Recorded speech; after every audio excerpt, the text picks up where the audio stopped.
Hello friends, welcome to my channel. இன்னைக்கு Sunday ஸ்பெஷலாக சூப்பரான ஒரு திண்டுக்கல் மட்டன் பிரியாணி பார்க்கலாமா? கண்டிப்பாக வீடியோவை சேவ் பண்ணிவிட்டு ட்ரை பண்ணி பாருங்கள். வாங்க எப்படி செய்யலாம்னு பார்க்கலாம். ஸோ ஃபஸ்ட்டு அதுக்கு கரம் மசாலா அரைக்கணும். இதுக்கு நான் 2 டேபிள் ஸ்பூன் தனியா எடுத்திருக்கேன்.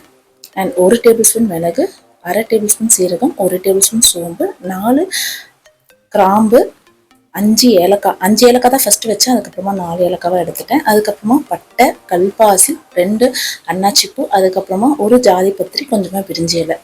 ஸோ இது எல்லாத்தையுமே மிக்ஸி ஜாரில் போட்டு நைஸாக அரைச்சிக்கோங்க. கொஞ்சம் ரொம்ப நைஸாலும்.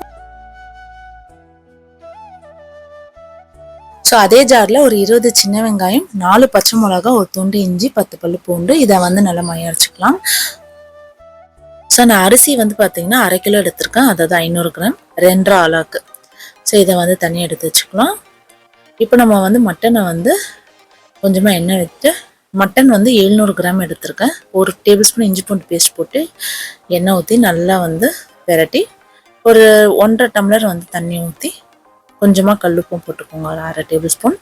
ஒரு 4லேருந்து 5 விசில் விட்டுருங்க. அரிசி கழுவி நல்ல தண்ணி ஊற்றி வச்சுக்கோங்க. இப்போ நம்ம பிரியாணி பாத்திரம் எடுத்து வச்சுக்கலாம்.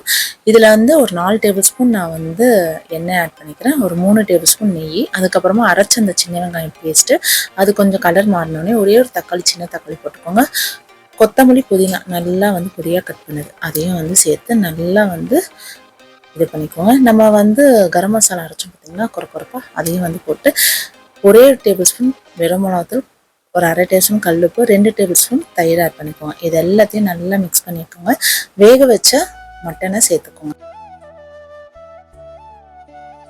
10 நிமிஷம் மூடி விட்டிங்கன்னா நல்லா அந்த மட்டன் மசாலாவில் கூட்டாயிடும். அதுக்கப்புறம் நம்ம அரிசி சீரக சம்பா சேர்த்தோன்னே அதை நீங்கள் இந்த மாதிரி சேர்க்கும் போது நல்லா எண்ணெய் அதில் அரிசியில் கூட்டாகும்.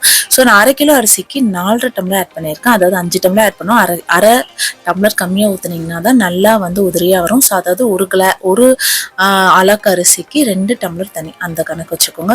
ஒரு கொஞ்சமாக லெமன் ஜூஸு, கொஞ்சம் நெய் ஆட் பண்ணிக்கோங்க. ஒரு 10 நிமிஷம் மீடியம் ஃப்ளேமில் வச்சுட்டு, அதுக்கப்புறமா நம்ம தம்முக்கு பார்த்தீங்கன்னா இந்த மாதிரி தவாவில் ஒரு 5 நிமிஷம் ஹை ஃப்ளேம், 5 நிமிஷம் லோ ஃப்ளேம் பார்த்தீங்கன்னா சூப்பரான உதிரியாக திண்டுக்கல் பிரியாணி தயாராகிடுச்சு. இன்னைக்கு சண்டே இப்படிதாங்க போச்சு. உங்கள் வீட்டில் இன்னைக்கு என்ன லஞ்ச் அப்படின்றத கமெண்ட்ல சொல்லுங்கள்.